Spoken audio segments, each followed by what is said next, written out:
Be the board meeting. There will not be a monthly meeting in August. It'll just be a board meeting. In September or October, we're not sure, depending on Ron's schedule. We're going to Ron Peterson do that watch that we were wanting to have a workshop on. Yeah, October. Okay. After that, it's to be determined. We still have some stuff we got to fill in with. So if you have any ideas, send them in to us. You know, if somebody you want to see, drop us an email, let us know. You know, we'll see what we can do about getting them in. As of today, I'm glad to say we've got Joe Everly is taking over the sponsorship chairman's position. Let's see if we can get. So Joe, thank you very much. We appreciate that. Ron told me we had 41 members that have paid their dues up to now. But in additional, we got an anonymous donation for $120 for the toy group. And we have $390 up and above the membership, but the 120 was in that 390. 440. We have 440 now? Okay. Well, for those who sent them in, thank you very much. We appreciate it. Also, thanks to Ron Peterson, we have a $875 donation that came in that's going to be put toward that CNC machine. So we're about halfway there. And he also brought in a sponsorship from R&R Clamps LLC. They build an all-metal clamp, and they are in Wisconsin, correct? So thanks for that. And we were here on the 20th, shop cleanup here on the 20th. Turned out pretty good. We had about eight or 10 guys that came in. We cleaned up quite a bit. We sent Jan with the Rubbermaid containers full of pens and pen kits. We're going to go through them. We're going to see what we might have that we can either put it on the web or on Marketplace. Try to sell some of those. Jack will sell them, and then he will donate that money to the guild. And we also have some kits that we want to make pens and start up that sponsorship program where for a $25 donation, we will send you a pen that is made from the guild. So he's working on that. We also had a donation of a DeWalt scroll saw that came in. I call that gentleman Bob Anonymous because he does not want to be recognized. So that's from him. There's a gentleman that came down last Saturday while we were here. He has a Craftsman 6-inch, he called it an alien head jointer. And he said if there is anybody that knows anything about him, he would appreciate a call. So if you do have something like that, or if you do know if you can help the guy out, drop me an email. We'll give you his telephone number, even telephone number, so you can get in touch with him. The next workshop down here is going to be March 13th, followed by one on March 27th. On the 27th, it's also going to be our board meeting. So probably from about 9:30 to maybe 10:30 or 11. We'll be down here. So if you think you want to come and help, I will send you that day from 11 to 12, maybe 11 to 1, whatever we have. On the 13th, we're going to try to clean up the lumber rack down here, put everything on the new one, maybe finish a little bit that we have to do so we can clean this up. I've talked with Ron Zadroit because he wants to bring the turners down and do the clean. So we will see once what the 13th brings. We have also Ron Peterson, Joe Everly, are taking that course from Ron Ingham, who lives in Sussex, on carving those birds. So got a neighbor that came over, and he is with the Veterans of Foreign War of the United States. He is the past commander-in-chief of that organization. So what we're gonna do is, since he is helping with veterans, we discussed, giving him he makes birds, and he takes them to their meetings or whatever outings they have. He sells the birds, and then after he pays for his material, he donates all the money to the veterans. It helps kids in our families of fallen veterans, the veterans who are coming back with the, I always forget that. PTSD. It helps them. So what we're thinking of doing, we're going to give them $100 donation, and we're thinking of taking some of those pens that the kits that we have. We'd like to turn, 10, 12, 15 pens, whatever we can turn, and then donate to him to take down to one of the functions that he's at, and then whatever he gets for the sale of those pens, he can donate it to the Veterans Fund that he's with. So I don't know, maybe we'll see. We go out by Ron on Fridays, and maybe he's there tomorrow, and I'll try to finalize some of that. Also, we discussed about getting the jigsaw out earlier. We're going to see. I mean, we're running it out the week before the meeting. So what we decided was all articles should be in no later than the 20th of the month. I mean, once Alex gets it, he turns that thing out right away. So we're going to try to get it out on Thursday before the monthly meeting, so that it's still kind of fresh in your mind. If you have any questions or anything that you can, get to us. Pictures, yeah. Let us know if you're out there. We've got one new member tonight that has been turning some pens. Simon, I'm not going to kill you last name, Simon. So we'll get him up there. He brought some pens in tonight for show and tell. So get us pictures. Let us know what you're doing, and stay in touch. Mostly emails. I get phone calls periodically. So I mean, you probably won't be able to reach me. You'll get a machine, but leave a message. I will call you back. And those that have contacted me know that eventually I will do that. Emails will take me a couple days. I don't always look at my emails. So, but let us know. Let us know what you want. Let us know what you think. If you got somebody in mind, give us a holler and let us know. Did I miss anything? Guys, anything? Hopefully I covered it all. Okay, anybody out there have any questions? Okay. So tonight, our speaker is going to be Walter Troester, world-renowned scroll saw. He's going to do segmented work tonight. So, okay, we're going to go over machine, all kinds of stuff. Excellent.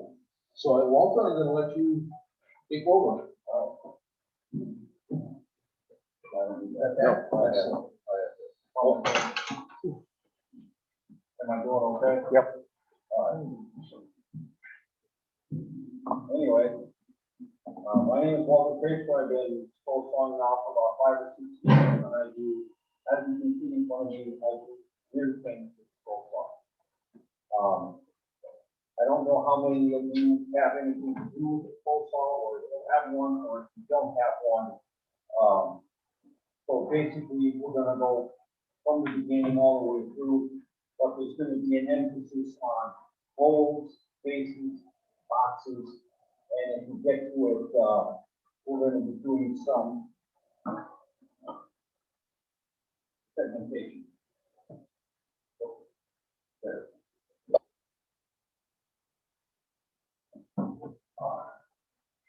Anyway, let's start up here in the front.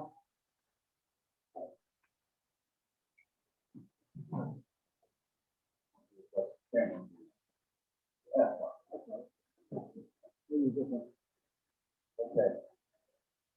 This is something that I did. I picked up the acrylic from Menards and the little box I got off of Amazon, and I scroll sawed out Mary, Joseph, as they are on the road to Bethlehem. This was a little bit difficult to do due to the fact that the acrylic tends to melt if you go too fast, or if you go too slow, you have to get it just right in order to be able to get it so that you have a nice picture. The problem with this particular one is that, as you can see on the bottom, we have a very nice clear definition, but since there is no way for the light to get up to the top, it kind of has to reflect in from the outside. So that's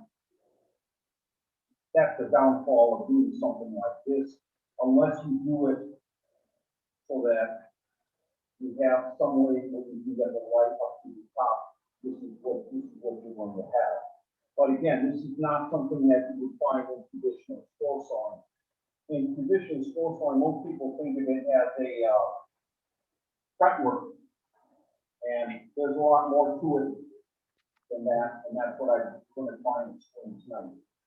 This is a curly maple on the base. It's a lamp, and this is a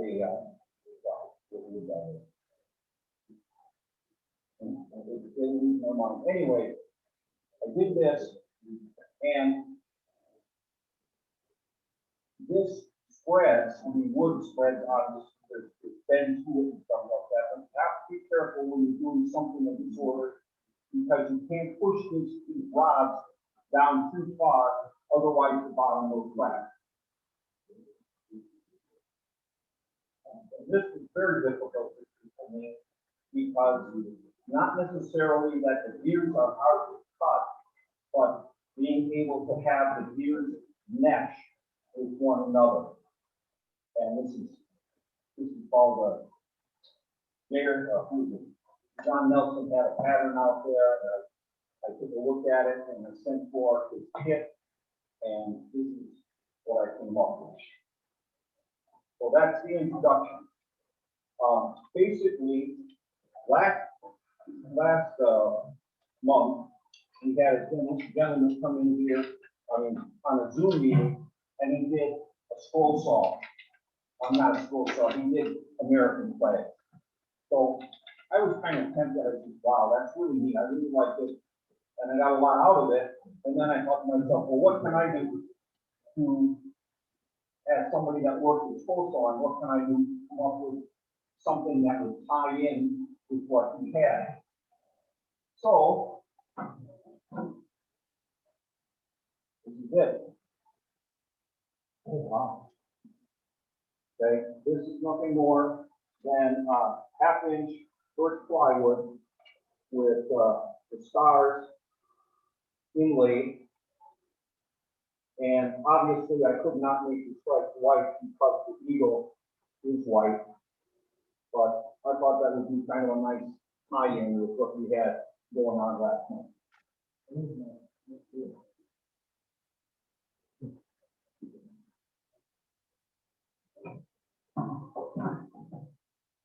Okay, my computer decided to give up the ghost tonight, so I can't really show you some of the pictures that I had for machines. But there's basically three types of scroll saw machines. There's a parallel arm, there's a double link arm, and there's a C type arm. Now I have backup paperwork for almost all of this. So if you indulge me, I can zoom in. You can zoom in. Yeah, stand behind there and one.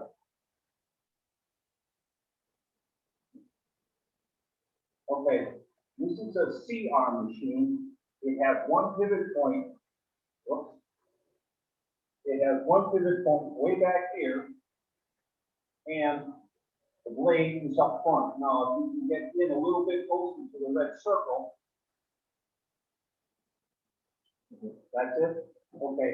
Well, anyway, the blade rocks back and forth like this, and so this is a very aggressive type of scroll saw, and it's really not very good for making tight turns or any kind of finesse work at all. It's very cumbersome and not a very good saw. This is a picture of a parallel arm. A parallel arm is different than the 788 DeWalt's in that this would be like your Hegners and your Hawk scroll saws. There's a bar in the back here, which connects these two, and it has two pivot points. It has a pivot point up here and a pivot point down here. These are supposedly the safest saws because if the blade breaks up in the front, this top piece does not go up and down any longer. Whereas on a DeWalt, you have two pieces that are actually working that have power, and if the blade breaks, both of them will continue to operate. I don't have one of those pictures, unfortunately. That's a double parallel arm because it has power to both the upper and lower arm because it kind of goes like that. Okay? Who makes what? The parallel arm? The parallel arm by Hegner and it's made by Hawk. Okay? And these machines typically are industrial machines. They are, you'll see in a little bit what I'm talking about. If you have a DeWalt, I would like to introduce you to B and 12. If you do something, if you cut these out, they will hold your arm up while you are changing blades and feeding your blade to your equipment.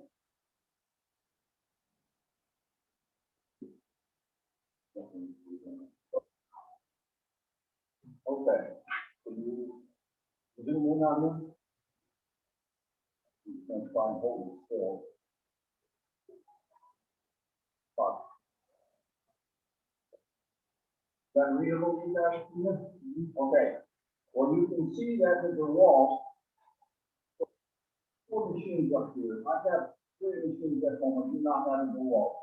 I have a Pegasus, I have a Hegner, and I have a Hawk. And the Pegasus is my most recent purchase. And it has a 41 inch. The wall has a 20 inch blade. And the Hegner has an 18 inch, but they also made a 22. I don't have that one. And the Hawk on the end, that comes in various sizes up to 26 inches. I don't think you want something that's any deeper than that. 26 inches would mean that you're able to make a hole that's what? 4 feet across. We're cutting it. Motors. Electrical motors typically, if I remember correctly, are rated by watts. And that's nothing more than voltage times amperage. So, since everything comes out of the wall at 110 and 115, you just disregard the voltage on something like that. So everyone takes a look at the amps.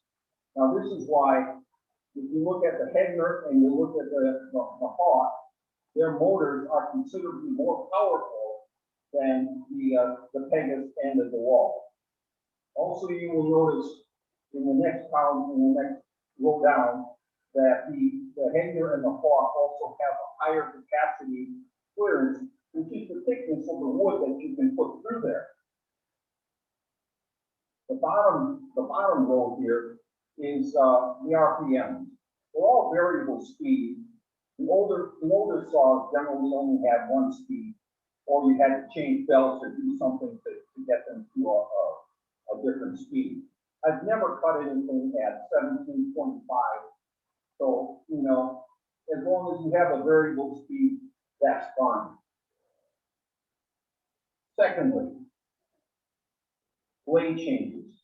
Now, when you do a blade change on a Pegasus, they have a new system, if you will, so that you never have to change retention. There's a cam in the front, And when you change your blade, you pull that down, and it doesn't make any difference if you're using a number 5 or you're using a number 3 or whatever it is, it automatically gives you the proper tension on the blade. On the DeWalt, obviously you have a little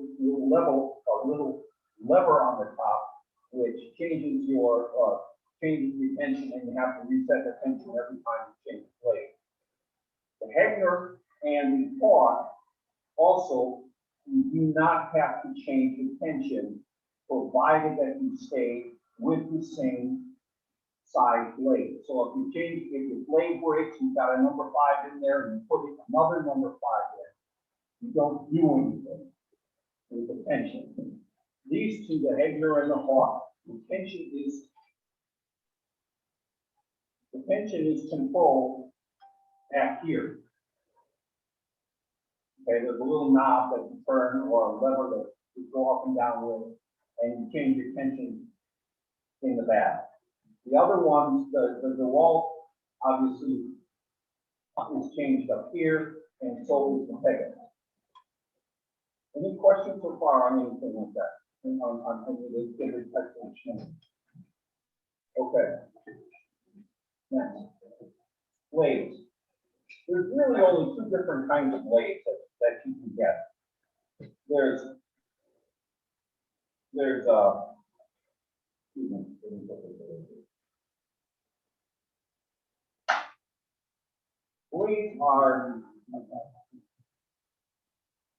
it begins with the manufacturing method. The performance of blade is how they are manufactured. The best are made from hardened steel and then stone ground. Okay? The balance of the blade. So if you go upstairs and you buy a regular number 5 torsion blade, what you're getting is you're getting a blade that was cut from soft steel and then hardened. The difference is that if you buy what is called a Cgt blade or precision milled blade, precision ground teeth, or any of the other premium blades, those blades are ground, the teeth are ground after the steel is hardened. They last 3 to 4 times longer, and they also cut better. If you've ever cut anything on a scroll saw and you try to cut a straight line, sometimes that doesn't work because you end up going at a 45-degree angle just to cut a straight line.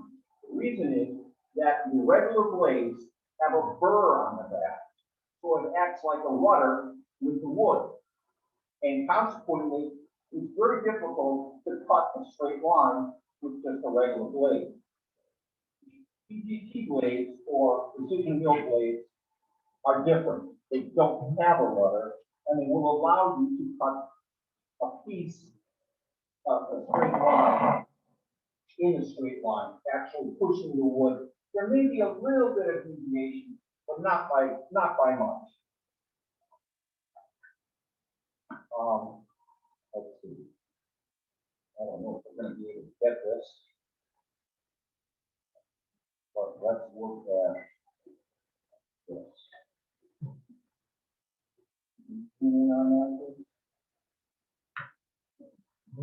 Here's the universal blade chart. It's not really very accurate because each manufacturer has a different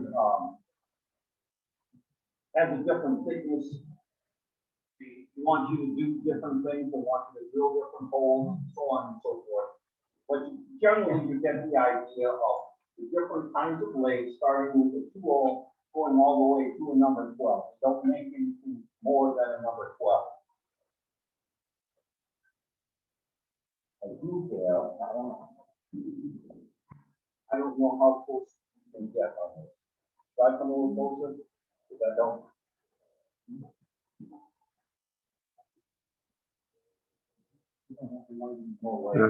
Yeah. Okay. Anyway, again, I apologize, but I can't help what I do. This blue roll back here, and you guys can come up and take a look at it later on. This is the drill size. This is what they recommend that you use as a pilot hole to get your to get your blade in there, depending upon the different blades that you have. In this one, if you were using, let's say, the most common would be a number 5 blade, they recommend the number 56 wire blade, wire drill. Right? And a wire drill is basically no more than sizes that are, well, we got them higher than the 16th, but basically lower than the 16th, which is what you find in most drill sets.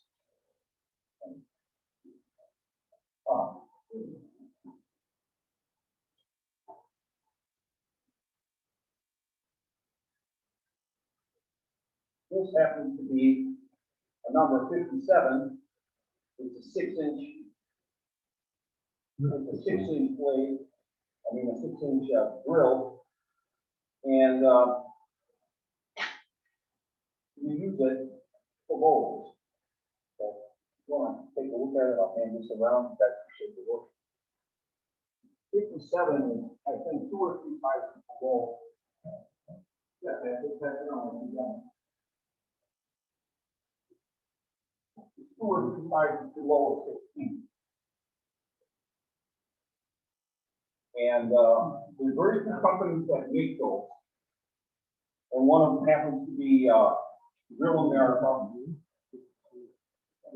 And Qualtech. And I've got these. You can have one of these around here and compare.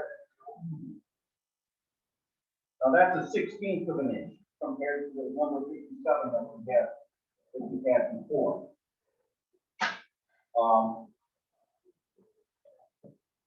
So they go all the way down, I think, to about a 70. And I generally use about a 55 to a 54. Because most of my work is done with the number 5 blade. If I do like 8-inch plywood or something like that, then I go down to number 3, and then obviously I have to use a smaller drill.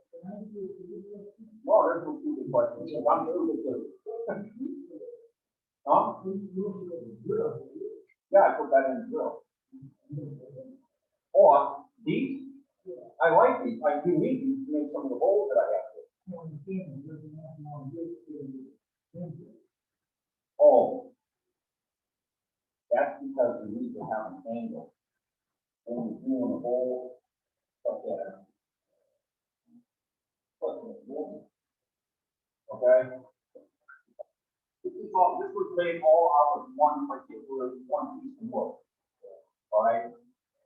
And the angle was the same all the way through, which is why it comes out this way. What you do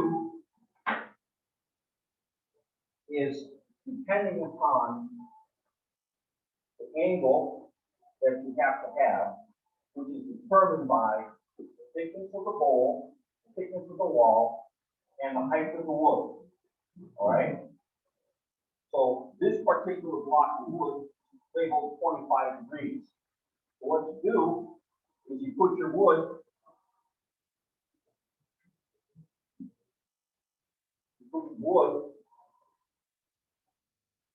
here like this, and you need that space to overcome the thickness of the 2x4. Okay, that's why you need a 6-inch piece. And when you go through at an angle, obviously, you know, 1.5 inches becomes larger because you're going down at an angle. Does that answer your question? Well, they break pretty easy, so you have to be a little bit careful with them. Okay. Any other questions on blade? Yes. I got an old profile. Pretty, you don't use it much anymore. How do you know how much tension you have? Oh, tension. The blade sings to you. Okay? The blade sings to you. When you tap it, after you put it in and tension it, it should be a C or a middle C. They're going beep, beep, beep, beep, beep. That's not right. No wonder I'm having problems, I'm told ya. Only problem is, I classify the stuff I look in every day. Okay, if you have a tension bar that tells you like a number or something on the front, They have what? you have something that tells you what the tension is, you can turn it. Yeah. When breaking is going too far. I don't use it anymore, No, then there really isn't anything you can use. It's either by sound, okay? Or you can get, Pegasus, not Pegasus. Bear Woods out of Canada. They make a retrofit kit that you can use and completely redo the front end of the 788s and some of the other saws. And I don't know if they will fit yours, so that you don't have to worry about it. But otherwise, there really is a way. Just as long as the deviation is not more than say 15 of an inch and you push on it, you don't have to really force it, but just push on it a little bit, you should be okay. And just cut slow. Don't push the blade. Then you have to push the blade, and most of us are right-handed, so we push this way inadvertently. You know, when you do that, then you get out of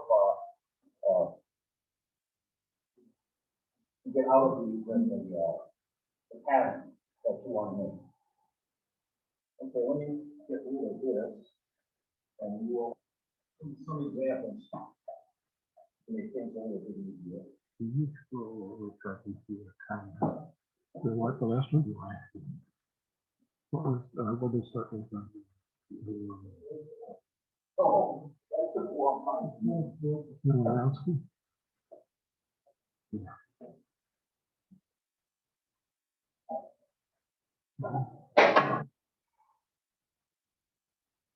Okay. This is what you would Oh, call you will see. Yeah. traditional Oh, he might woodwork, not be on here. okay? Oh, he's sitting here? This is a scroll saw and No, traditional no scroll. face.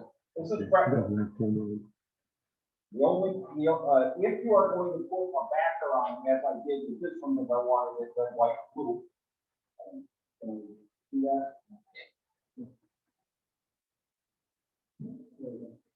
Okay. There we go. Okay. If you're going to put a backer on it, the suggestion that I have is that you cut the backer the same time that you cut the outside frame. And the way that you do that is you get yourself some carpet tape. Now they sell carpet tape that's only 1 inch wide. You can take a little strip and put it all the way around and cut your outside, and that way your backer will match what your the outside of the regular piece is. Again, this next piece is a trivet, which we don't use as a trivet, it goes on the wall. Now this is Honduran mahogany with 1/4 inch pulp for plywood. And again, this is traditional fretwork that you just dress it up a little bit. Or if someone says they're saying something, you get a question, like you can see it, if they're not picking them up. Oh, if I get a question, you want me to repeat the question? Yes. Okay. They're not the audience. Right. I understand. Thank you. This next piece here, Lazy Susan. And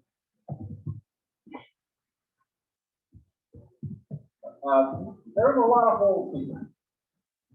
I think there's over 1,000. But again, this is traditional fretwork that you just do a little bit something different with.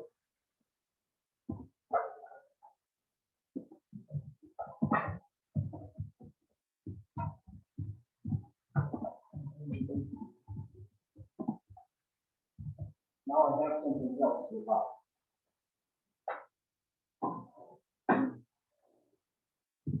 It's going to be a little bit difficult on them. have to put this down here.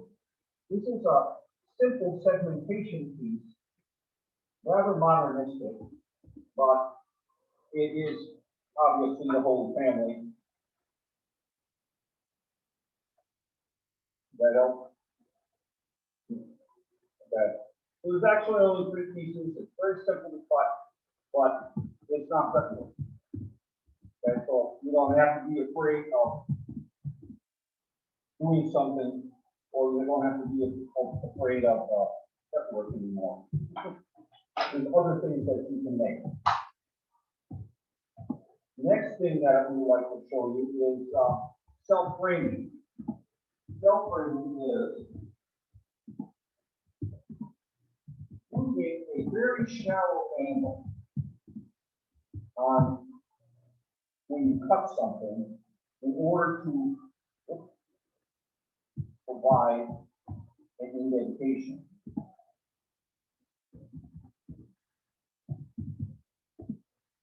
Okay. Now, if you cut this is one angle, and then I have 2 more pieces here. This was what? This was 5/8, and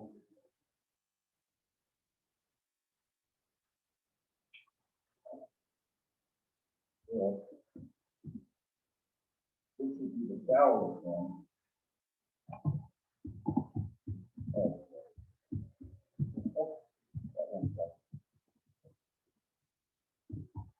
As you can see, just by this, that if you vary your angle a little bit,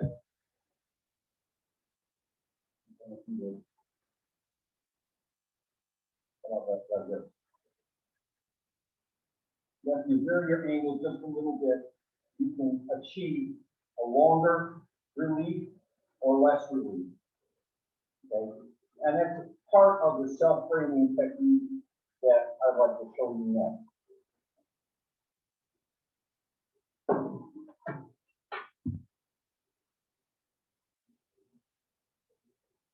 This is Santa Claus, and as you can see, it's got about a 1/4 of an inch indentation in him, and that's indicative of the so-called self-framing. Again, this is all one piece of wood, and all you do is you tilt the table. The very first cut is you cut this piece out at about anywhere from a 1/4 of a degree to 1.5 degrees, depending upon how much you want this to be recessed.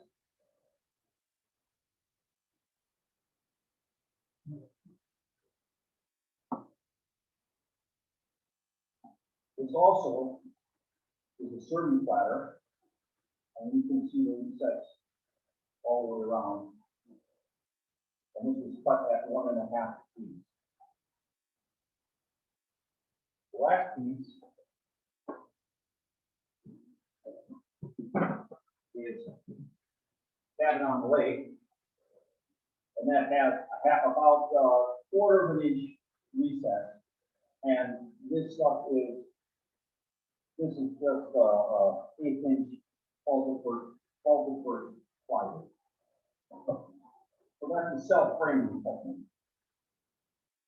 Again, you're using fretwork, but so different things that are not traditionally seen. Do you stack those different pieces of wood, so you cut through 2 pieces and then just push the lighter colored one with the darker one then, or? What? Okay, those are added on. Oh, they're added on. Huh? This is glued on. Oh, okay, I thought it was pushed from behind. No. Oh, okay.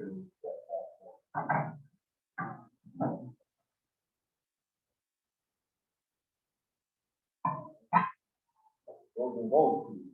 Now we have layered pieces.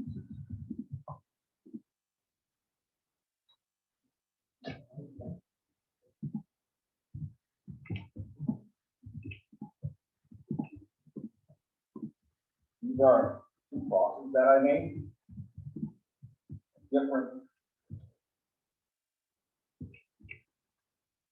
Different woods create a different look. And this last one here also has, a recess in it. Any questions on so far? Thank you.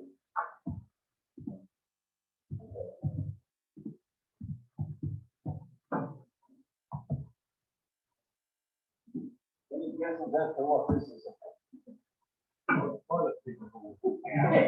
Yeah, well, If you're in a lady Oh. here, I can take some. if you were worth a buck, maybe you would need something like that.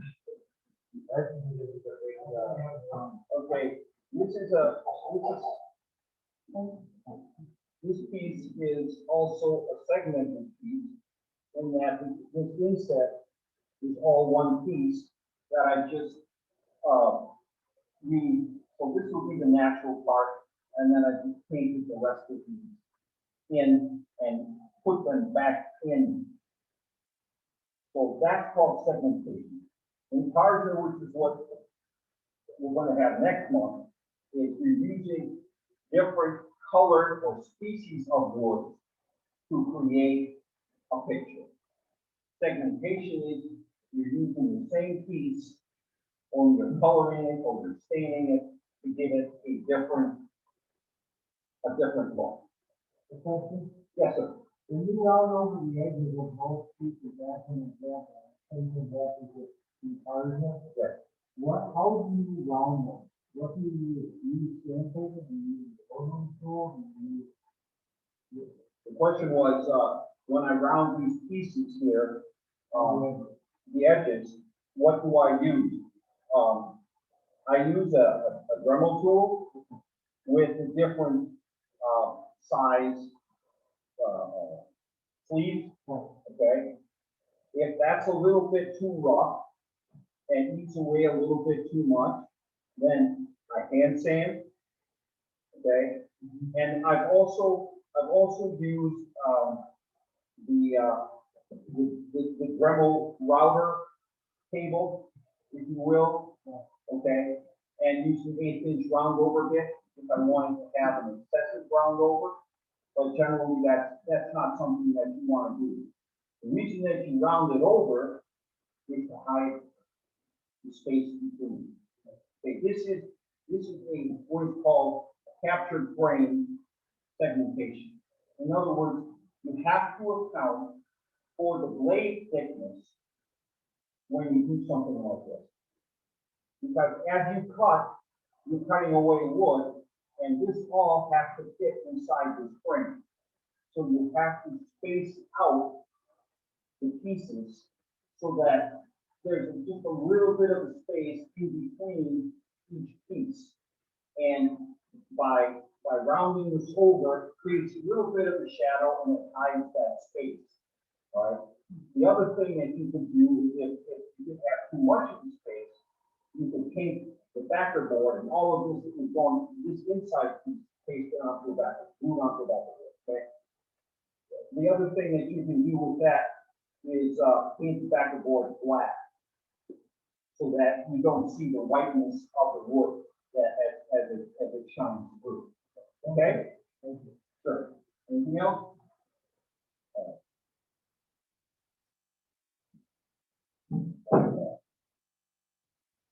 All right, now we're going to come to the heading. This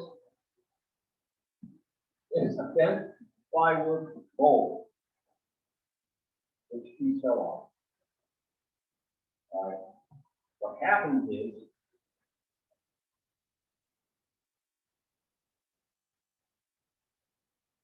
you can't see it, but there's a drill here, a drill here, a drill here, a drill here, drill here, and then you cut in a spiral. All right, and then you physically manhandle this wood so that these pins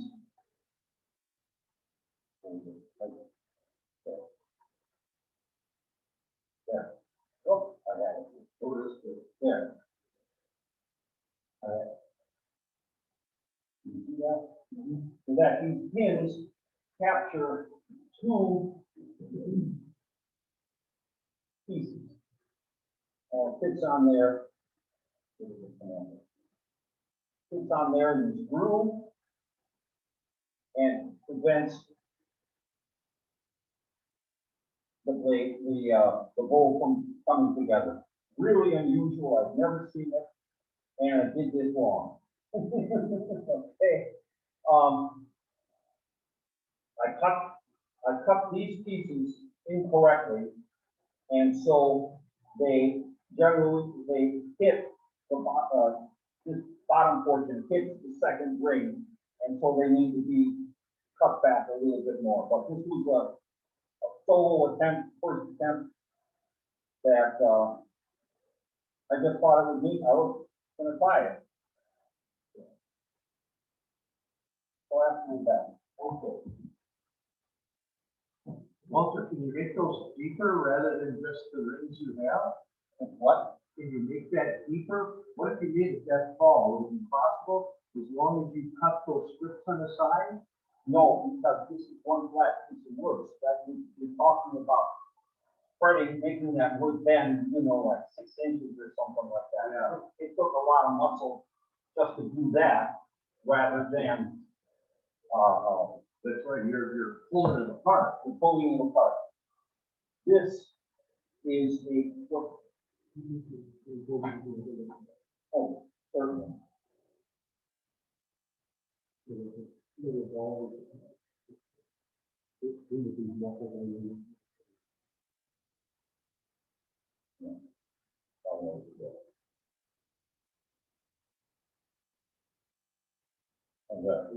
Is that better? Okay. You think that's fair enough, Jerry? Looks good. Okay. We'll give it a try. Thank you. All right. This is a collapsible basket. There's a lot of books on there, and I know Ron had said, well, I want to know how this is done. Well, it's real simple. All you do is you start right there, and you cut in an oval, and you cut at an angle. So that when you let go, you have a basket. Now, I didn't make this. I bought this for $5 at a store. Okay, so I'm not going to tell you. But you will notice that it has a bar on the bottom and it has 2 supports on each side. The reason is, and because the bottom piece is crooked. It will not sit straight.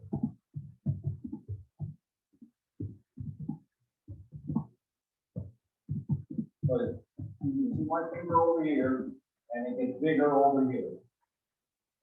And as I go up, it gets larger and larger and larger. So it will work, it will sit, but you need to have some support on each side. And that's basically every collapsible basket is like this. It has to have some support. You are, as you can see, this bottom piece doesn't have anywhere to go because it's not cut all the way through the way the other piece is. Okay?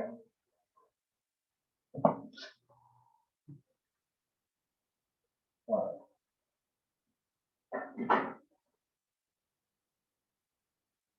This, I cut out a piece of copper. I used a number 3 ruler metal cutting blade. This is a flat piece of copper. I sandwiched it between 2 pieces of fiberboard. Put my pattern on there, cut it, and then I made this jig so that I could take that flat piece and bend it to give you this. So you can cut metal. Are the corners loose on that? No. Yeah. Oh, yeah, okay.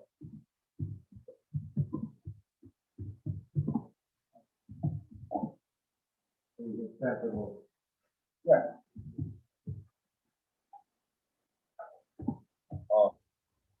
Next piece is a little bit difficult to show you.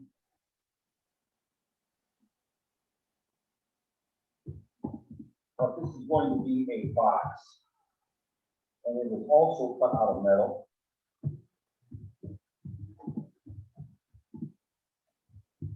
Again, this is not the,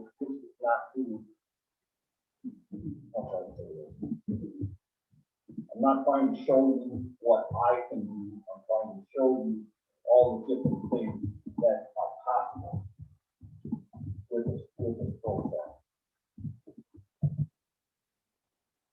These are the end pieces.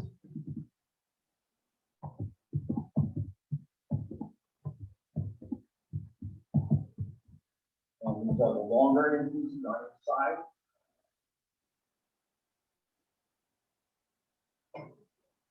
And this happens to be top. So Yes, sir. when you're cutting metal, such as that, with the steel and the relatively thin, do you use a slower or a faster blade? You use a slower blade speed and you don't force it. The other thing you can do is you sandwich it. But with the way that I have here, okay, between two pieces of fiberboard. And the reason that you do that on a thin piece of metal, when you're cutting it, the blade on a slow saw cuts from a downward angle, down on a down slope. So you don't want, if this is the copper, you don't want that to curl under, okay, and form a lip on the bottom. Thank you. Sure. Last piece is a bit of a challenge for you guys. What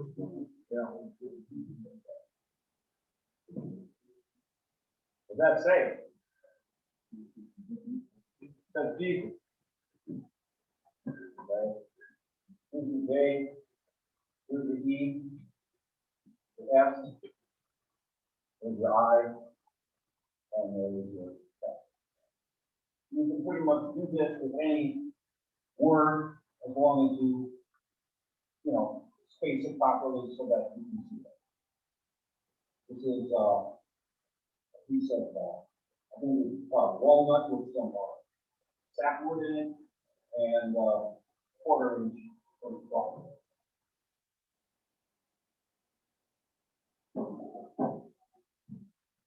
Okay, next. Different kinds of tools. Now, I'd like to start off with this with a word about glue. Got a chart here. I don't know how close you can get here. But there's the different lengths of assembly time that you have for your different wood groups. Okay. Type bond original, type bond free, type bond extended, Elmer's wood yellow, white, and the last one would be the type group. Okay. When you're working with things that need to be assembled and put together so that, like a puzzle or something like that, if you decide to make a puzzle with a scroll saw, you don't want to be using like CA glue that sets up in like a couple of seconds. Okay. So I personally, when I use this stuff, I tried all of these, and I like hide glue the best. Now, hide glue is an organic product. It is obviously comes from animals, and there is a code on the rear of the hide glue on the bottom that is actually printed on the bottom. I think that's what I yeah. I'll pass this around too. The code is right down here on the bottom. All right, and the A is for America. The second and third letters are for the year of manufacture. 4 and 5 are the month of manufacture. 6 and 7 are the day of manufacture. So you never want to buy a bottle of high glue that's like a year and a half, 2 years old. It doesn't have that. High glue is also water soluble, so you don't want to use this for any kind of a bowl that you're going to put a salad in or something wet because it isn't a part of it. But if you're putting something up against the wall or doing some other work like I showed you before, I'm using parts, I'm using the mold and the paper towel holder. This is actually really good stuff because you got a whole hour manipulating all the little pieces that you need to manipulate. So take a look at the bottom and you'll see what I mean. All right, after you've determined what it is that you want to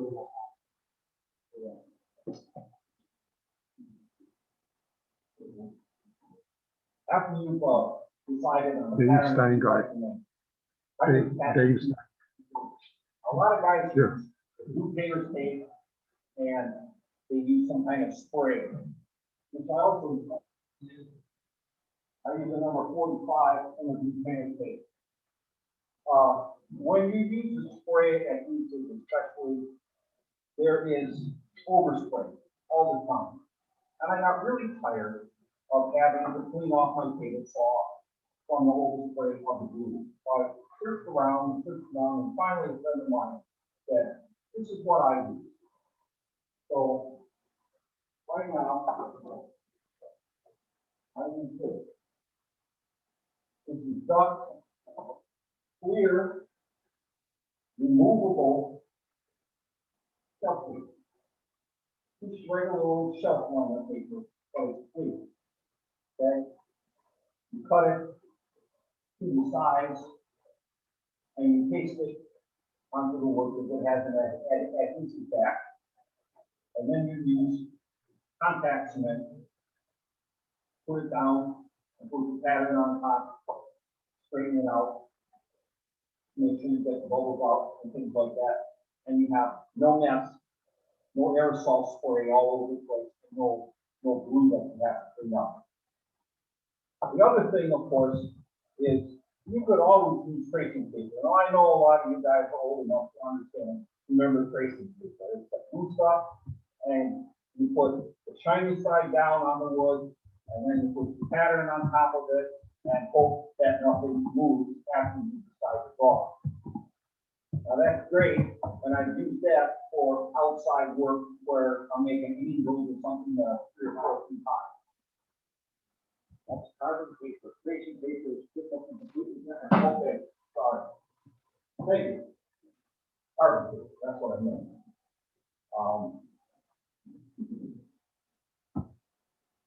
So after you do that, you want to take, I didn't bring the one, but I thought of that. There's 2 ways that you can do this. You can use a drill press. Generally, that chuck is not going to hold the wire drill. It's like a small, little diameter drill.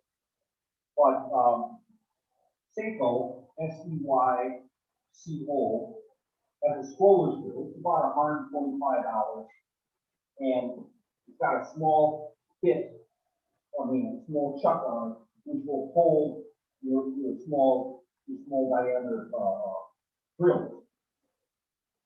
That's pretty expensive, and I have one. I bought that about 2 years ago, and I'm unhappy with it. Okay, so I don't recommend that anybody buy that, but if you like to buy it, that's up to you. What I did was I went out and I got myself a Dremel router attachment. It fits on the end of my Dremel tool, and I screw on one of those small chucks on it, and the Dremel has a lot more power to it than the Seiko does, and it really does go through the wood quite well. I showed you the wire drills, and again, that's used when you're doing bolts. The other thing is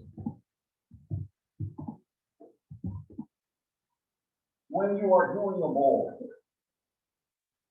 and you've got this big wire drill going down there, you need something that is going to give you a little bit of a pivot so that drill does not walk on you. What I use is this guy right here. It's called a gimlet. And this is what they used before they had power drills to make holes for screws. So this actually is, you can make a hole for number 8 to number 10 wood screw using this. You put this down on an angle like this, and you make your divot for your drill. Pass that around, because that's something that's unusual, that's not really not a lot of people know about. The other thing is, if you want to, where is it?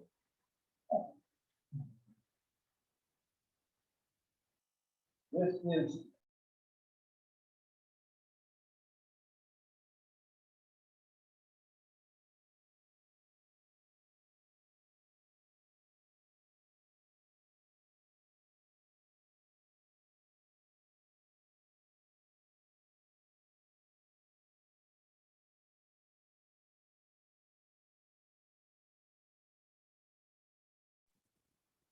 Hey, we lost all audio.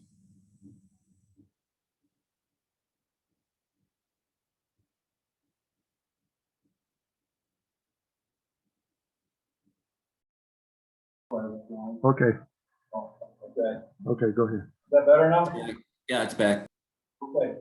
This is a protractor square.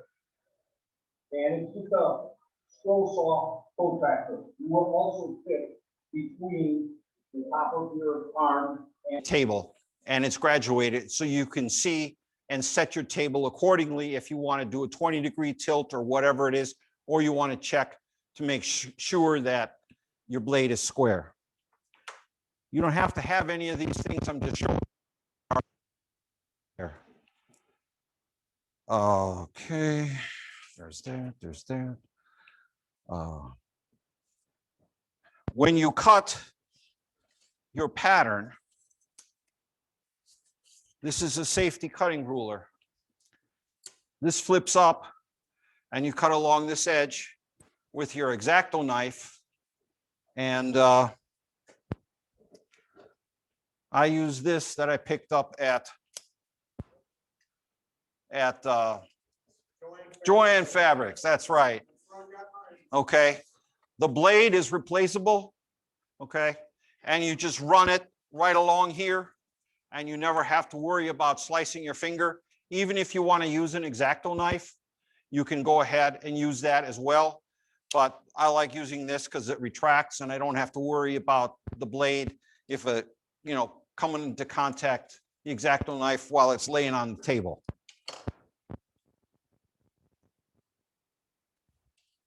So that's that.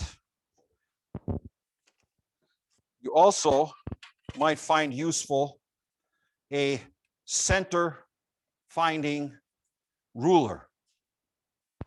This ruler is a normal ruler on one side, and this top part here is the center finding. It has a 0 on it. So you can find the center of a piece of stock by just looking at it, and you don't have to do any math or anything with that.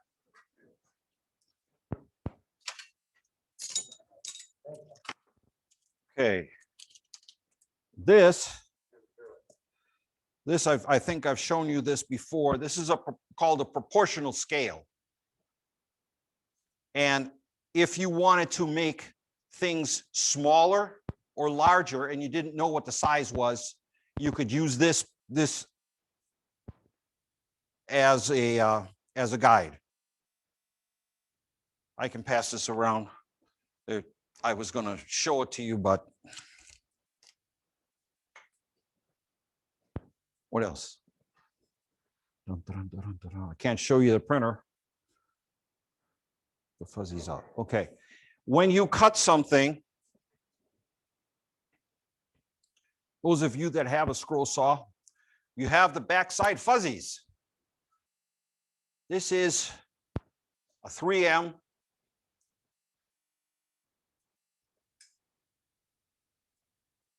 I don't even know what you call that anymore. And this is also made by the same company. You can run this along the backside and into the grooves, and you can get the fuzzies out of the back of your piece. Dremel, yes. Those will work on the Dremel tool.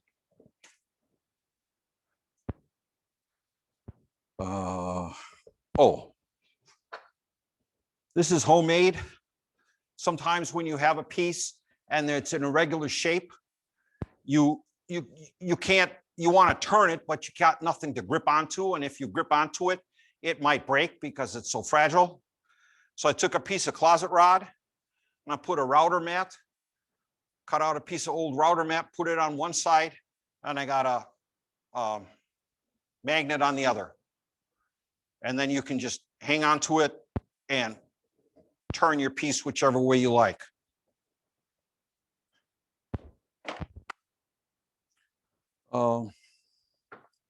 This, let's see. Okay. All right.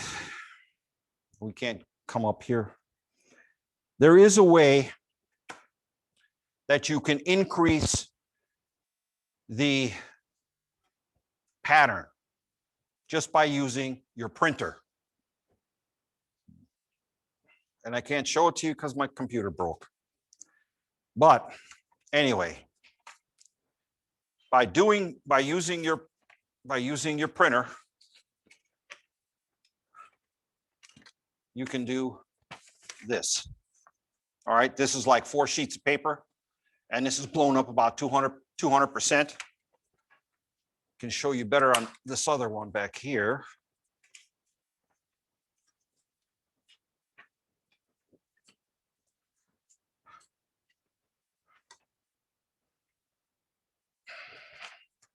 So this would be the large format.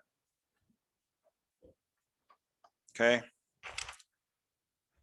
This is the original size. And this would be like a medium format. That's if you're photocopying larger or printer. Oh, you do it on your printer. You do it on your printer. You use a program that is called Acrobat DC. It's free, and it will allow you to size your pattern almost any way you want. I wish I could show it to you, but unfortunately, I can't. I'm sorry. Okay. Now let's talk about some bowls.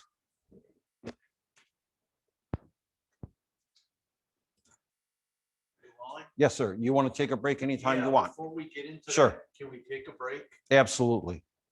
Let's do that. Just take a couple minutes if you have to maybe take a bathroom run or you want to get something to drink. Then we're going to do the door prizes, a little bit of show and tell, and then we'll get back to water.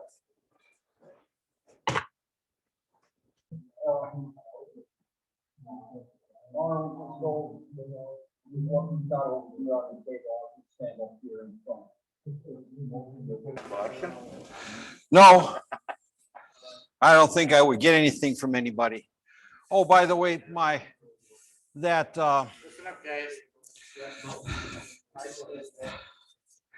gimlet didn't come back. Is it laying around back there someplace?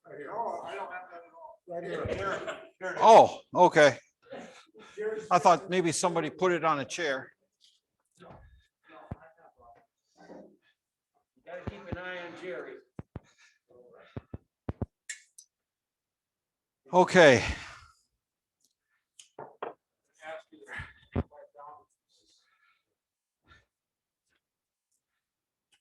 Let's see. Let's talk about this star bowl first here. This particular bowl is or came from a blown up version of this.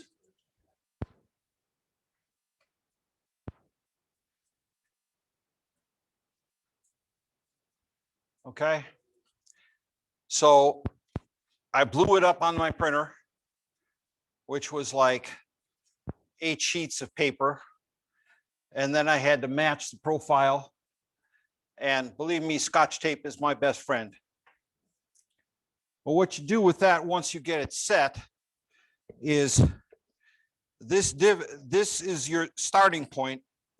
You just move it over just a little bit every time as you rotate it, and you get the swirl effect for the bowl.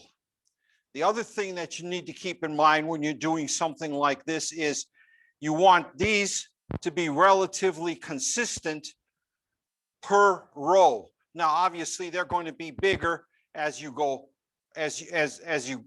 up. But that's how you make this kind of bowl. Question? Yes, sir. Did you ever try going over, because I had to do that as far as blowing those up instead of taping them all together? You can go to the office mats that's over in Delafield, or you go to West Dallas, they can stick it in there and crank it in and spit it out, and it's like $3 or $4. Right. This is they've got regular printers, which is 8.5 by 11. They've got an 11 by 14, and then they've got the large format, which takes a day and a half before it finally prints out. Believe me, I've been there. Well, I know. I mean, it not a day and a half, but you get the idea. It's like 5 or 6 minutes before something like this comes out. Generally, most of my work is done after 9 o'clock, you know, when everything is quiet and I'm downstairs in the basement by myself. So I've developed this method to be able to do that. Let's see. Oh yeah. This, whoops. Give me the triangle bowl. No, the triangle bowl. This one. This is a, I don't know how to say it. I call it a real bowl. Anyway, this bowl, if you put a T-square on here, regardless of where you put it, it will measure the same distance across, even though it is triangular in shape. It's a mathematical thing. How is it spelled? REULAEAUX. Has the same diameter when measured perpendicularly anywhere along its perimeter. Now, you will also notice as a profile here that it curves, whereas this bowl is straight. The cutting angle was not changed for this bowl, but for each layer of this bowl, it was changed. I have a diagram, maybe we can get a close-up of it. Is that segmented? Yes. Okay. That's each, I don't know if you can see it here. You see it? Yeah. So that was one piece of walnut.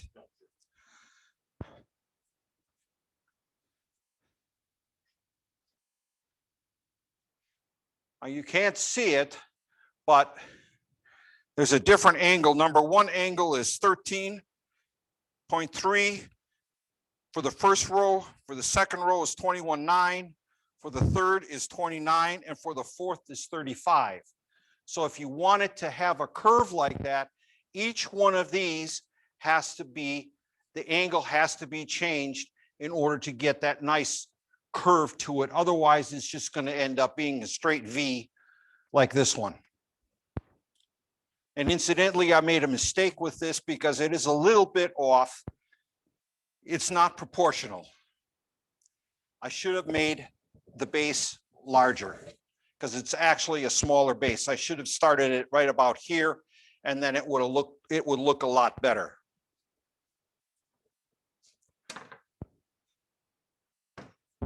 That's done. That's done. And this one.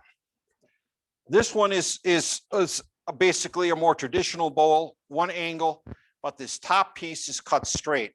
So that was another piece of wood that was up here, and it was not part of the bowl, but it looks pretty good.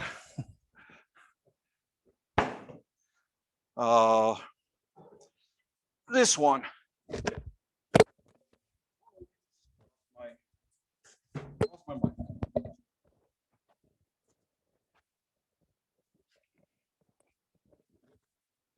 This one is a 180 turn bowl. In other words, all of this was one piece, and the way that when you cut it and when you put it together, you just turn each piece 180 degrees to get your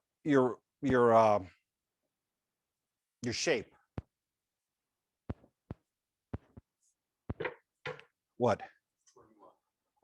Give me the one on the end there with the star in it. All right, I'm going to show you something else here. This is my star bowl. Okay. Different than any of the insert. And the way that this insert is made is 4 different types of wood. 1/8 inch, so that 1, 2, 3, where's the other one? Oh, there's 4. So what happens is you take 4 square pieces of wood, you put them together with some carpet tape, and you put your design on the top and you cut it. So this is actually in quadrants. There's 1 quadrant, so on and so forth, all the way around. When you're done, you got 24 pieces of maple, 24 pieces of purple heart, 24 pieces of this, whatever that wood that is, and 24 pieces of some other wood. I can't remember all the different woods I used. So you got 24 pieces, but you have 4 rows. So then you put 1 piece, you put all your number 1s in 1 pocket, or divide them out. All your number 1s go in 1 pocket, your number 2s, your number 3s. So all of these are numbered. So this would be number 1, that's number 2, 3, 4, 5, 6, 7, 8, 9, all the way around to 24. So you have 4 number 1s, you have 4 24s, you have got 4 of everything. And then what you do is each layer, you put these together in whatever form that you like. And you come up with something like this that you can put inside there, or you can make coasters out of them. Any questions on this? All right. Which other one? We talked about this one already. Let's just do this briefly. This one and this one, although this is a bowl and this is a vase, they basically have the same concept. The first thing that you need to do when you do something like this is you need to make sure that these corners, these angles, all fit. Before you do any cutting with the scroll saw, you need to make sure that you've got your 45s or your 8, 22.5, whatever these are. And on the bottom here, you also need to make sure that this will sit flat on something. So this bowl and this bowl basically have the same problem. There's an angle down here on each side, and the bottom also has to be angled so that it will sit flat. I have a question. Yes, sir. On that triangle one in there. This one? Right, yeah. How long did it take to make each of those sides? Oh, the question was how long it took me to make each one of these sides. Oh, I got tired of it, so I don't really know. Okay. The question is, how long can you do it before you go bug out? Oh, about 2 hours, 3 hours. And I take a break and I do something else. Okay. The longest one was the Lazy Susan, because there were so many tiny little holes that were involved with that. So that takes care of that. Why don't you give me that plywood bowl there, that one, and that one, and that round one you were looking at there. Okay, you don't need to have expensive wood in order to make a nice bowl. This is just plain old 1/2 inch. And I believe this is finished birch because of the number of layers that are here. But it's a fairly nice bowl and it didn't cost a whole lot. This is regular Baltic birch and it's a nice shallow bowl. This was, I stack cut this. There's 24 pieces of 1/4 inch in here. And so this piece is the same as this piece over here. So I stack cut those. And the middle piece obviously is not stack cut. And then there's about 5 days of sanding to get everything the way it was, to be quite honest with you. This is nothing more than just a square plywood bowl. So again, you don't need to spend a whole lot of money on bowls. This is not something that those guys over there can do. Don't want to offend anybody. Oh, let's see what else. Sure.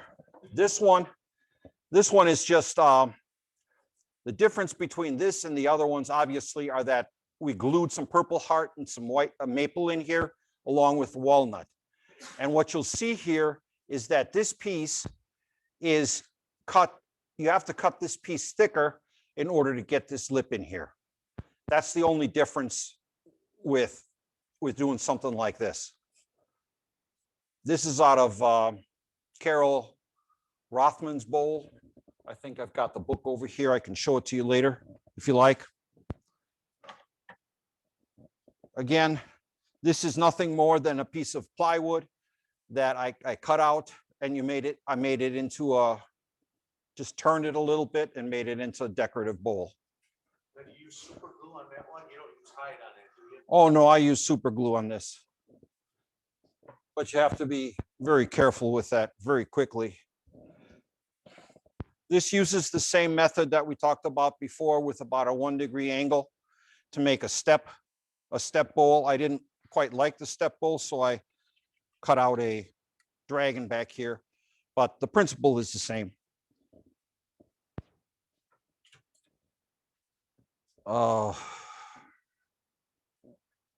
Next. Why don't we do this one? We talked about that one. We'll do that. Whoa. No, that was me.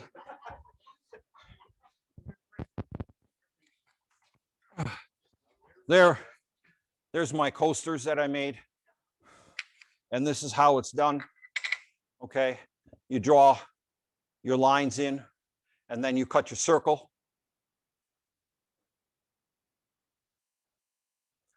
And you start over here at this point and you put in one, you put in another, so on and so on and so on. Obviously on something like this, you would not use hide glue. Not if it's a coaster.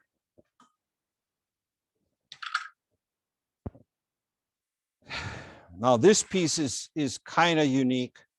What I did was just like the turners, we gotta, when you're doing a vase or you're doing a bowl, you worry about the end grain. On this piece, what I did was I tried to alternate the end grain so that I had like a checkerboard affair. And when you do this, I think it ended up pretty nicely. This piece right here was cut straight without an angle, and this was angled the same as this, and then this piece and this piece were cut straight, but this the top part has a little bit of a flare to it. And then I had to sand this smooth so that I had a nice round transition rather than a square transition between the two halves of this particular vase.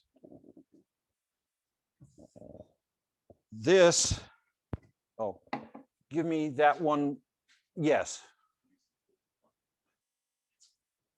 This is the same thing. I glued some wood together and I made this. Again, this is cut straight. This is wood and a mahogany. I mean wood, yes, it's wood. It's walnut, mahogany, and maple. And what happened was when I cut this out, I had wood left over, so I made a box out of the inside. Okay.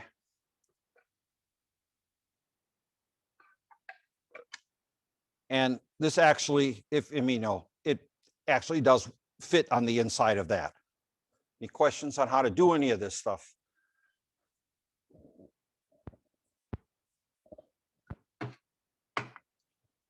Oh,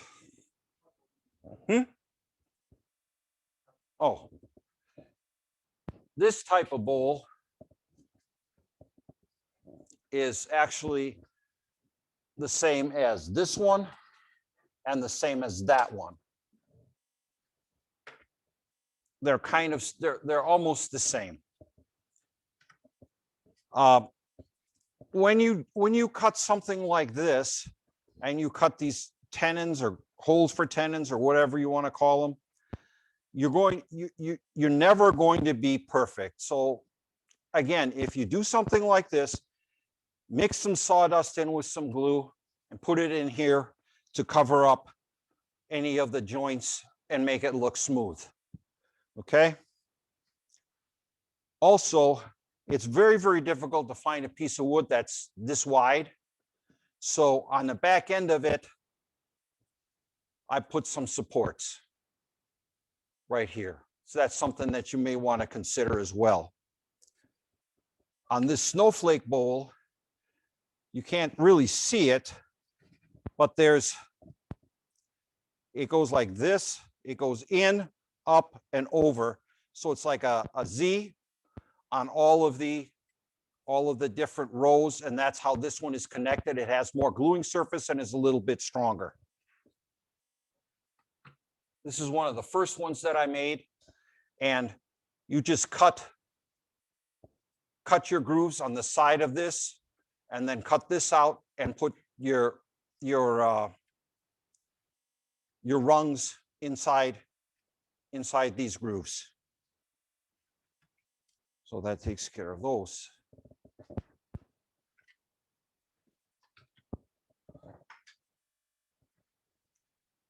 Okay, let's talk about, give me the moon and all of these. This is where the power on your machine comes into play. This is about 1.25 inches, 1.5 inches thick. And when you cut something like this, don't expect to be able to cut a V or a really sharp angle. As you can see from this one, I got a nice sharp angle out here, but it's rather round on the inside. You just can't turn your blade that much and expect to get an angle. This is 1.5 inches, 2 inches of black walnut. This is the same thing, basically. And this is black walnut again with a swivel top. So that's where your power on your machines comes from. So I did this on the Hegner rather than on any of the other machines because it does have enough oomph to be able to cut the those corners. There's not much left here. We'll do the basket. The basket, basically what it is, was you cut these out, indentation, and then on the inside, and you slip your pieces in and glue it together. There's not much to that. And then we have, how much time have we got left? Time is it? Well, 5 minutes to 8. Oh, we got time. You got time? You want to look at some other things other than bowls, guys? All right.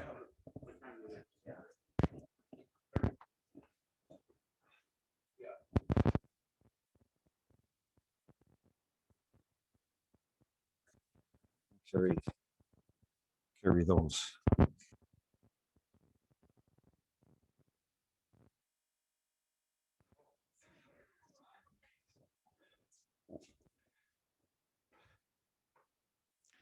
I was going to show you how to make your own bowl without having to use a pattern, but I don't have the computer, so I can't do that. Possibly something, maybe another time. Next month, they're going to show you Intarsia. Segmentation was around before Intarsia was around, and then Intarsia came. Remember, I said segmentation is a method of using one piece of wood to create a different look. So I don't know, I think the best thing to do would be to hold these up as best as I can. You hold that one up. Can you get a close-up of that one? Okay, this would be beginner's segmentation. This is a intermediate segmentation, and this is an advanced segmentation. There's more pieces that are involved in each one. I'll leave these on the table over here. You guys can come and take a look at them. But that is segmentation. So all of this was made out of half-inch birch plywood and stained golden oak, dark walnut, and a mixture of golden oak and dark walnut, and then obviously no stain whatsoever. But that's segmentation. If you wanted something with a little bit of color to it, use the woodpecker.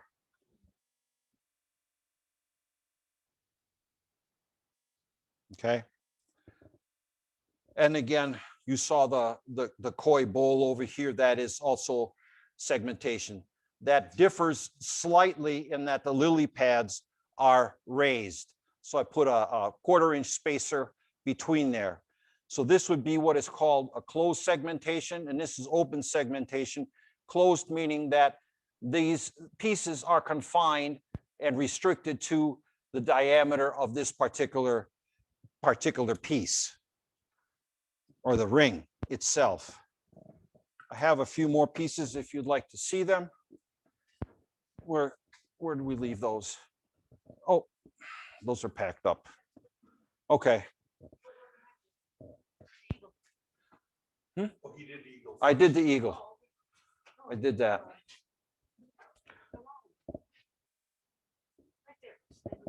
Hold the brown one on the stand. Oh, yes. That's not an eagle, that's a falcon. This is a Glyphon falcon. I believe the author, the designer said it was. It's in Greenland, and it never changes color. It's always white. So this is basically spalded elm, walnut, white maple. The green is the green poplar, and this is ambrosia maple.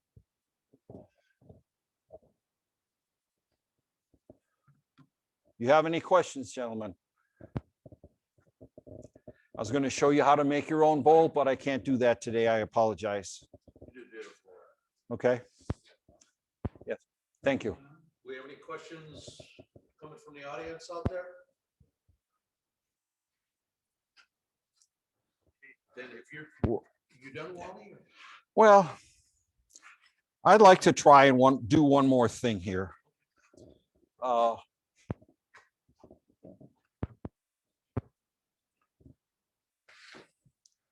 you can go online and you can get one of these.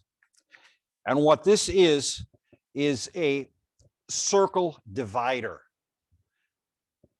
And this is labeled from 3 to 25. So I can take this tool and I can divide a circle into 25 equal pieces around the perimeter. And I use this to make my some bowls.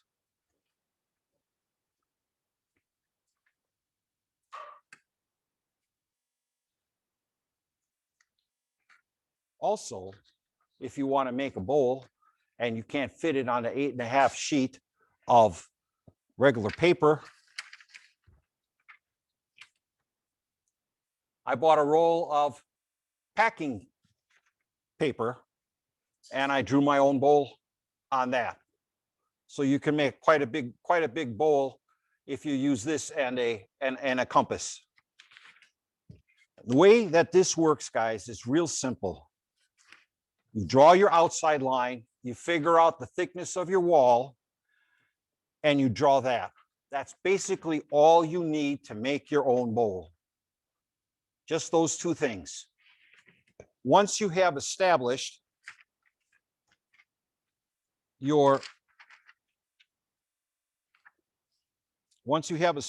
that,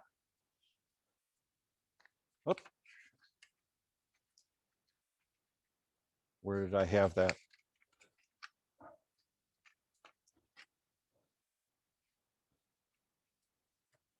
Ah, here we go. Can you get this? How close can you get on that? Okay. I can't. All right. Let me see here. The thickness of the wood, let's do something decent. This is 3/4 inch. So your wood thickness is 3/4 of an inch. You want your ring or the width of the ring to be 1/4 of an inch. So that would translate into 18.4-degree angle on your table. Does that make sense, you guys? Okay. If you wanted to have it 3/8 of an inch, the width of the ring, then it would be 26, whatever, 20, right. And if you wanted it 3/4 thick, then obviously it would be 45.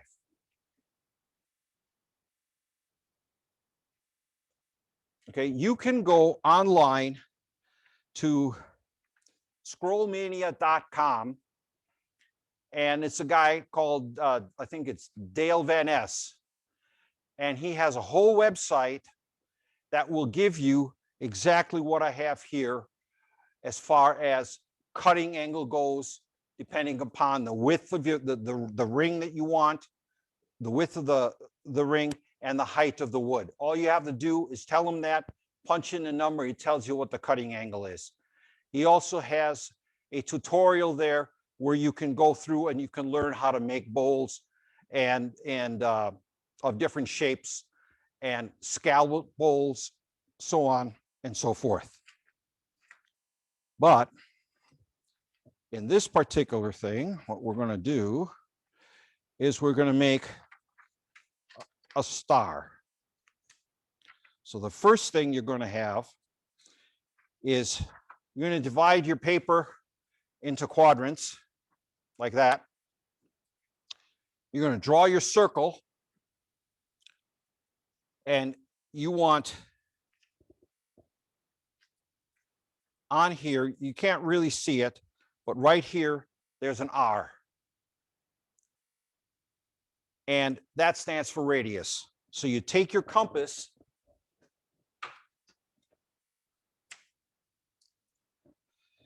and you put it in the divot of that R, and you tighten it up. Now you don't need this anymore because this was what you used to draw your circle with. So it was 4 inches. That's already on here. So you look on here and it says 5, and you set your compass to 5, and you do this. You set your point up here and you make a mark, make a mark, make a mark, make a mark, make a mark. All right. Now, if you wanted to do the bowl, you draw another circle and you do the same thing. Only this time you do it on the inside. So for the first bowl, it will look like it'll look like this after you erase all the lines. Okay. Once you do the second, draw your second line in, it'll look like this. And for clarity purposes, what I did was I colored it. So now you have a star bowl. You can cut however you want, and you can make a bowl out of a star. The same principle holds true. This is a 5-sided box. Same way. Same thing for 7 sides. Just keep right on going. I've got one over here. I think the last one I did was 15 sides. But you can go online and you can get these. Now, these are used in navigation for the Navy. Use these circle dividers, or architects also use them. This one happens to be a German one, and it's a little bit different than the ones that you would find online, but obviously you can still do the same thing with making your own bowls. Now, when you make your own bowl, like I said, you only need 2 pieces.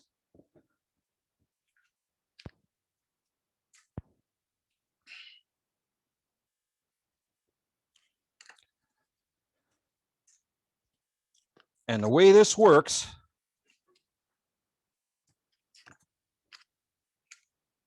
is you use your first ring that you cut to make all your subsequent rings. So you do not need a pattern. You do not need a book. You cut you find your angle according to what we discussed before. You find your angle and you cut your first ring. So here it is. Okay. You take your ring, make sure you align it with the alignment that we have. So it works just like that. Now you know that the outside is going to work because the angle is the same. And this will give you your inside angle for your second ring. Does that make sense?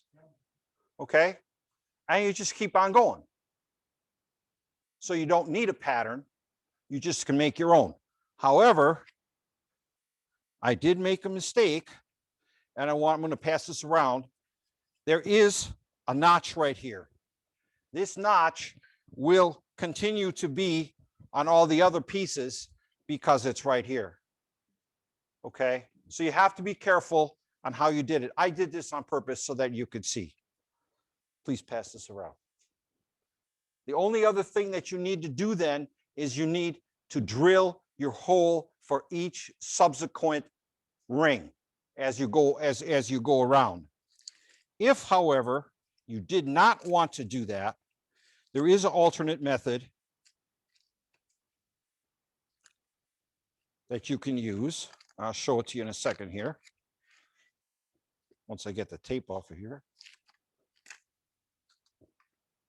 But it involves gluing.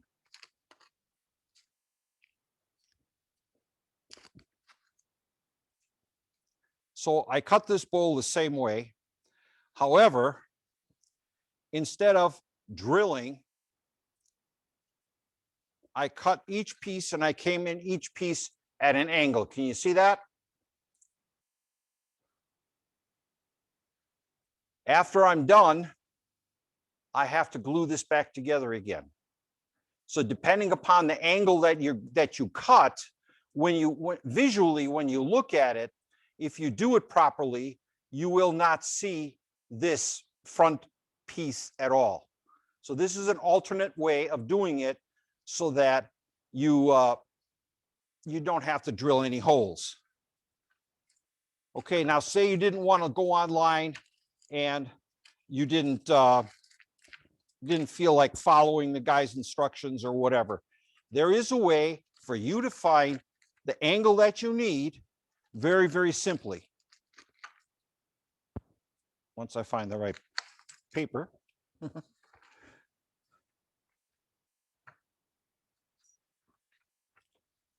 You can use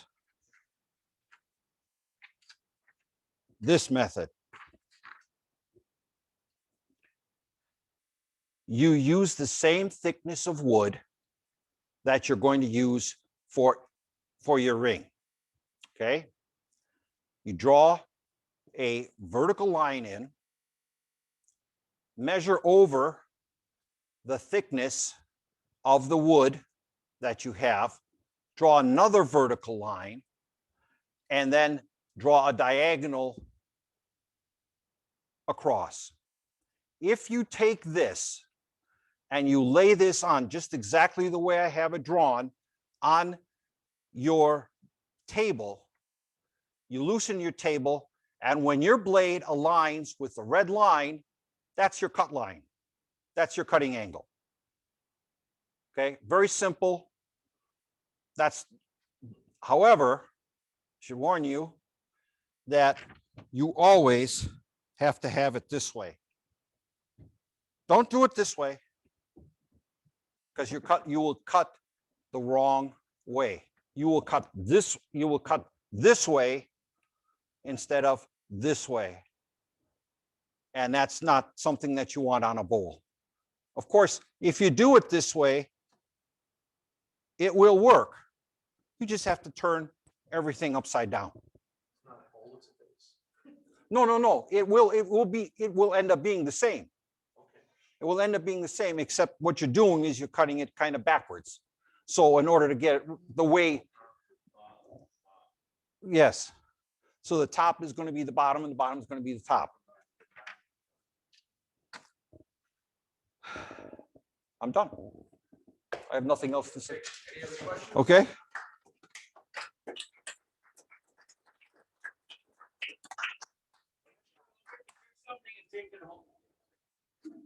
Does anybody have any questions out there for tonight?